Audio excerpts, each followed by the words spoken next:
제갈량과 쌍벽을 이루는 뛰어난 책사이자 명나라 건국의 1등 공신인 유기가 자신의 지혜를 담아 쓴 웅리자라는 책에 나오는 이야기입니다. 정나라 변방에 무엇이든지 만드는 솜씨가 좋은 장인이 한 명 살고 있었어요. 그 마을이 비가 많이 오는 지역이라 우산을 만들면 돈이 되겠다 생각한 그는 3년 동안 갈고 닦아서 최고의 우산을 만들었습니다. 그런데 그가 우산을 만들고 나자 바로 장마가 멈추고 오랜 가뭄이 시작되는 거예요. 그래서 장인은 이제 우산이 아니라 물을 푸는 양수기를 만들었습니다. 그래서 다시 3년이 지나 최고의 양수기를 만들었는데 언제 그랬냐는 듯이 다시 비가 내려가지고 양수기 하나도 쓸모없게 돼버렸어요. 다시 우산을 만들려던 장인은 나라가 전쟁을 준비한다는 소식을 듣고 이제는 뭘 만들겠어요? 무기를 만들었어요. 무기. 하지만 전쟁은 일어나지 않았고 그동안 쏟은 세월은 다시 허사가 되었습니다. 유기는 이 남자의 이야기 말미에 이렇게 적었어요. 그의 기술들은 최고의 쓸모가 있었지만 좋은 때를 볼 줄 아는 눈이 없어 성공하지 못했다. 범사에 기한이 있고 천하가 다 때가 있나니 라는 전도서 3장 1절 말씀처럼 예수님도 때의 중요성을 강조하셨습니다. 오늘 우리에게 주신 본문 말씀은 예수님께서 자신의 때를 언급하신 부분이 갈릴리 가나에서 열린 결혼식에 예수님이 제자들과 함께 참석하셨어요. 잔치가 한창일 무렵에 포도주가 떨어지자 예수님의 어머니 마리아는 그 사실을 예수님께 알립니다. 그런데 예수님은요 4절에서 이렇게 말씀해요. 여자여 나와 무슨 상관이 있나이까? 내 때가 아직 이르지 아니하였나이다. 어머니의 부탁에 대한 예수님의 반응이 좀 어색합니다. 우리가 알기로 예수님은 얼마나 효자입니까? 그런데 뭐요? 뭐가 어색하냐? 어머니를 여자라고 부른 것이나 어머니의 부탁을 거절하는 것이 좀 어색해요. 또 그 대답을 들은 어머니의 반응과 처음엔 부탁을 거절하신 예수님이 결국은 표적을 행하신 것도 자연스럽게 이어지지가 않습니다. 그런 점에서 본문 말씀에서는 4절이 아예 없으면 훨씬 더 자연스러웠을 거예요. 그러니까 문맥상 어울리지 않음에도 불구하고 이 4절이 생략되지 않은 것은 그것이 이 문장이 4절이 이 단락에서 얼마나 의미 있는 대목인지를 우리에게 암시하고 있습니다. 먼저 여자요. 어머니한테 어머니 이것도 아니고 여자요. 너무나 불손한 호칭 같죠? 불손한 예의도 없고. 그런데요 이게 불손한 호칭이 아니라 예의를 갖춘 호칭. 우리가 번역을 하다 보니까 여자여 된 거잖아요.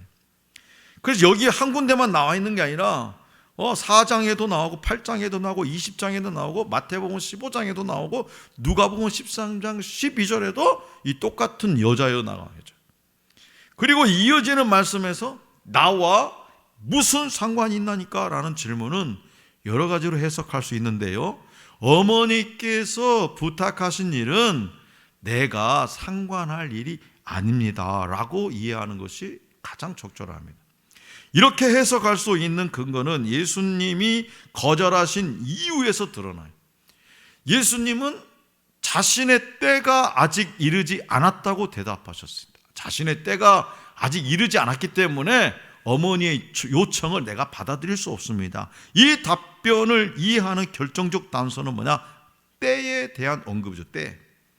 요한복음 안에서 때라는 단어의 헬라어 호라는요 여러 가지 의미로 사용되었어요. 특별히 본문 말씀에서 호라가 갖는 의미는 예수님과 함께 임하는 종말과 깊은 관련이 있습니다.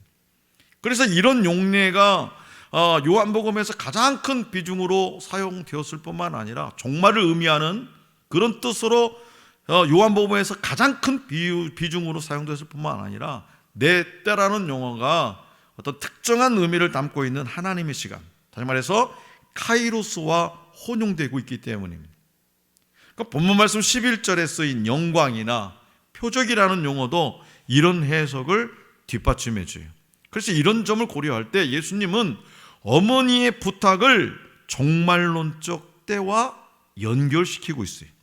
그런 점에서 어머니의 부탁을 들어주는 것은 단지 기적을 일으키는 것이 아니라 종말론적 때의 완성과 관련되는 것이고 예수님이 영광을 나타내시는 표적이 됩니다. 그렇기 때문에 이 표적은 예수님의 종말론적 사건과 연결시켜서 해석해야 돼요. 이런 의미가 담겨있는 맥락이기 때문에 이 단락의 흐름이 부자연스럽게 보이는 거죠. 자, 그렇다면 이 표적을 종말론적으로 해석한다면 무슨 의미가 있을까요? 전통적으로 이 혼인잔치, 가나 혼인잔치는요, 뿐만 아니라 그 예수님 당시의 혼인잔치는 종말론적 잔치를 의미해요. 따라서 혼인잔치에서 예수님이 표적을 보이신 것은 종말론적 잔치가 예수님의 때, 즉 죽음과 부활을 통해서 완성된다는 것을 의미합니다. 예수님의 이런 의도를 이해한다면 예수님의 대답은 거절이 아니죠. 따라서 이 다음에 나타나는 어머니의 반응과 상충한다고 보기 어렵습니다. 그래서 예수님은 이 표적이 종말론적 약속과 관련 있음을 말씀하신 것 뿐입니다. 또 그 이후에도요, 겟세마네 동산에서 피곤해가지고 잠든 제자들에게 이제는 자고 쉬라, 보라, 때가 가까이 왔으니 인자가 죄인의 손에 팔리느니라 라고 말씀하셨어요. 이 말씀은 뭐냐? 인류의 죄를 지고 십자가에 달려 죽으시고 하나님의 능력으로 신령한 몸으로 부활하실 때, 그때를 염두에 두신 것이었고, 이제껏 여러 차례 예고하신 것처럼 세상을 구원하시기 위해 죄인의 손에 넘겨지는 길에 들어서셨다는 말씀이에요. 자, 그런데 자신의 때가 아직 아님을 알고 계셨던 예수님께서 가나의 결혼식에서 물로 포도주를 만드는 기적을 행하신 까닭은 뭐냐? 1차적으로는요, 신랑과 그의 가족들, 그리고 그 결혼식의 예식에, 결혼 예식에 참여한 이들의 필요를 아시고 돕기 위한 사랑이었습니다. 사랑. 더불어서 사도 요한이 요한복음을 기록한 목적, 곧 너희로 예수께서 하나님의 아들 그리스도이심을 믿게 하려 함이요, 또 너희로 믿고 그 이름을 힘입어 생명을 얻게 하려 함이니라 라는 말씀에서도 찾아볼 수 있듯이, 주님을 따라 결혼식에 참석한 제자들이 예수님을 하나님의 아들로 믿게 하시려는 그런 의도였다라는 거예요. 그냥 없는 포도주 그냥 만들어서 그냥 흥청망청 잔치를 즐기려는 것이 아니다, 이 말이에요. 자, 나사렛에서 무슨 선한 것이 나오겠느냐? 누가 한 말이에요? 나사렛에서 무슨 선한 것이 나오겠냐? 제자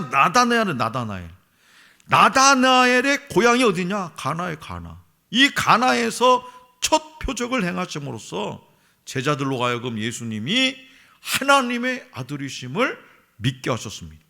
즉 예수님은 세상을 향해서는 물이 포도주가 된 질적인 변화를 통해서 하나님이 세상을 지극히 사랑하신다는 사실을 맛보게 하시고, 제자들에게는 예수가 하나님의 아들이심을 믿는 신실한 믿음을 심어주고자 하신 것입니다.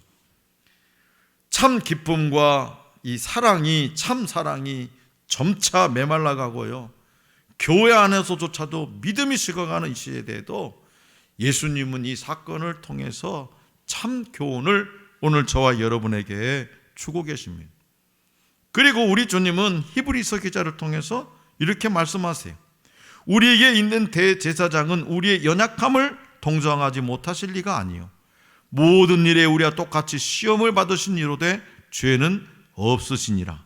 그러므로 우리는 긍휼하심을 받고 때를 따라 돕는 은혜를 얻기 위하여 은혜의 보좌 앞에 담대히 나아갈 것이니라. 예수님은 우리의 연약함을 이해하고 공감해 주시는 분이, 예수님이 우리의 연약함을 공감하실 수 있는 이유는 뭐냐? 바로 예수님이 우리가 받는 모든 시험을 친히 경험하셨기 때문에. 불량배에게 돈을 빼앗겨 본 사람이 그 빼앗긴 친구의 마음을 알아줄 수 있는 거잖아요. 주님은 배고픔과 목마름을 경험하신 분이, 주님은 긴 여행길 도중에 피로를 느껴서 쉼이 필요하실 만큼 육체의 연약함을 경험하신 분, 주님은 주변 사람들의 의심과 배척 속에서 사셨어요. 가까운 제자들에게 배신당했고요, 가족의 오해와 외면도 마주하셔야 했습니다. 이뿐만이 아닙니다. 그분은 십자가 위에서 모진 고통과 죽음까지 경험하셨어요. 주님이 겪으셨던 모든 시험을 우리는 감히 다 헤아리기 어렵습니다. 예수님은 우리와 동일한 사람이셨기 때문에, 아니 우리보다도 온전한 인간이셨기 때문에 그 모든 시험 중에 우리보다 더 뚜렷하게 아픔과 고통을 느끼셨습니다. 그래서 예수님은 우리의 연약함을 알고 공감해 주실 수 있어요. 우리 각자가 처한 상황이 다르지만 우리가 경험하는 고난과 역경의 성격은 달라지지 않습니다. 사람들이 겪는 시험의 종류가 달라도 그 시험은 인간의 연약함에서 비롯된 것이기 때문이죠. 그래서 우리는 주님께 나아가서 우리가 역경 속에서 느끼는 아픔과 상처를요 마음껏 토해내야 돼요. 괜히 친구 만나서, 누구 아는 사람 만나서 막 속상한 거 털어놓지 말고 나의 연약함을 아시는 주님께 내 상처를, 아픔을 마음껏 토해낼 수 있어야 됩니다. 또한 예수님은 우리의 연약함을 이해하고 공감해 주실 뿐만 아니라 연약함을 극복할 수 있는 은혜를 공급해 주십니다. 그러니까 예수님은 우리와 동일한 육체를 가지시고 우리와 동일한 시험을 받으셨으나 죄는 없는 분이셨습니다. 그분은 모든 시험에서 승리하셨어요. 그렇기 때문에 예수님은 우리가 시험에서 이길 수 있는 힘을 공급해 줄 수 있다는 거예요. 그 비법을, 모든 고통과 역경을 극복할 수 있는 비법, 비결, 그것을 우리에게 공급해 주십니다. 만약 우리가 시험을 당하면서도 기도로 예수님의 도움을 구하지 않는다면 하나님을 믿는 사람이 아닙니다. 삶에 기도가 없다는 것은 자기 힘으로만 살려는 교만에 빠져 있다는 거죠. 그래서 예수님은 시험을 받으실 때마다 기도하셨어요. 예수님이, 하나님이신 예수님도 시험을 받으실 때마다 기도하셨어요. 광야에서 시험을 받으실 때 기도하셨고요, 자기를 찾아오는 사람들의 필요를 채워주시기 위해서도 기도하셨어요. 당신의 죽음을 예견한 그 참혹한 시간에도 주님은 겟세마네 동산에서 무릎 꿇고 하나님께 도움을 구했어요. 주님이 시험을 받으시는 중에 기도하셨다면 우리 주님이 나보다도 몇천 배, 아니 가늠할 수 없는 그 능력을 가지신 우리 주님도 시험을 받으시는 중에 기도하셨다면 우리는 얼마나 기도를 더 해야 할까요? 기도의 자리는요 결코 외로운 곳이 아니에요. 그 자리는요 은혜의 보좌예요. 은혜의 보좌. 우리를 기다리시는 주님이 우리를 만나 주시는 자리예요. 우리를 위해서 준비하신 은혜를 한일양 없이 공급해 주시는 축복의 자리, 어디냐? 바로 기도예요. 기도. 그래서 주님을 통해서 우리의 연약함이 가려지고, 여러분들의 연약함, 감추고 싶은 거 있잖아요.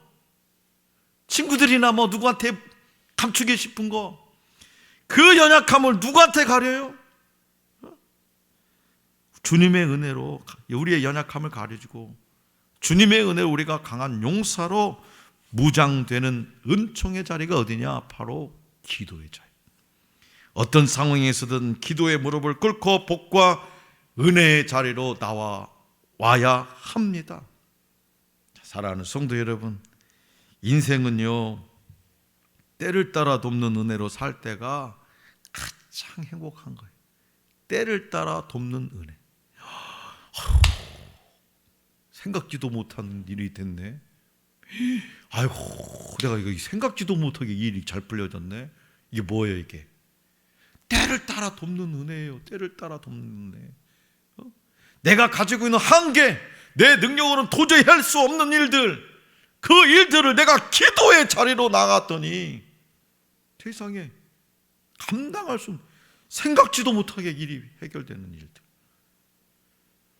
때를 따라 돕는 은혜로 살 때가 인생이 가장 행복한 거예요.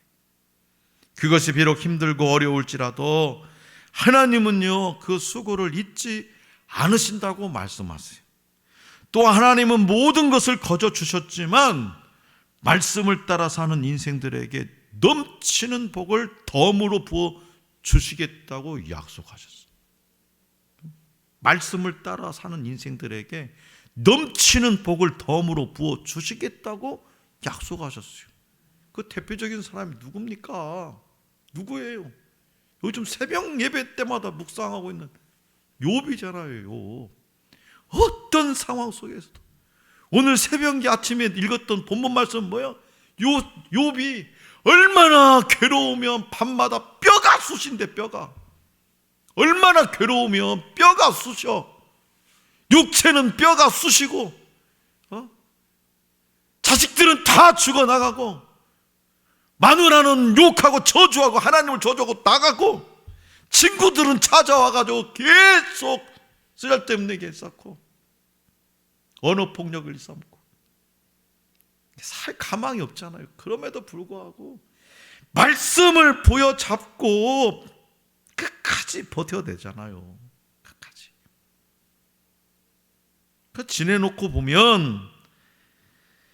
지내놓고 보면 하나님의 은혜가 아닌 것이 하나도 없습니다.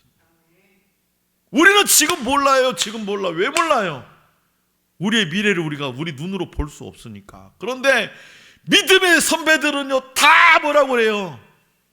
믿음의 선배들은, 믿음을 견실하게 지켜온 믿음의 선배들은 다 지나온 것이 하나님의 은혜였다고 하잖아요.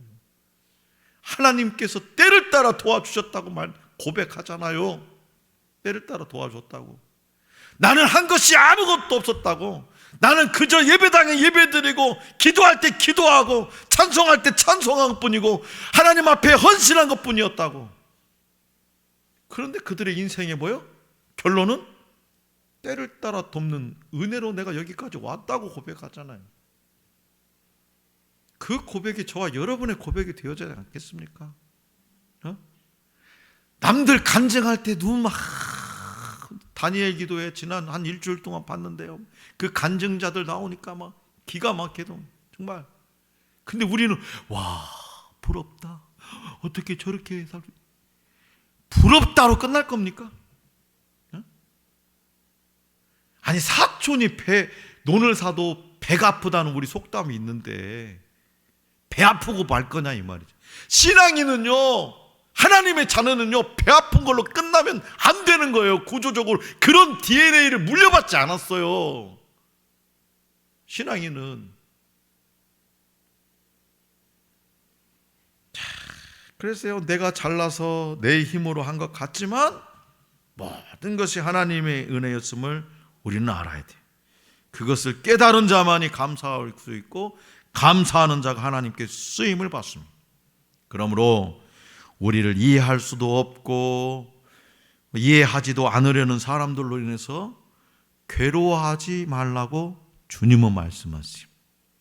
때를 따라 도우시는 은혜 안에서 살아가라고 우리 주님은 말씀하십니다. 이르시되 내가 은혜 베풀 때에 너에게 듣고 구원의 날에 너를 도왔다 하셨으니 보라 지금은 은혜 받을 만한 때요 보라 지금은 구원의 날이로다. 우리 주님의 말씀입니다.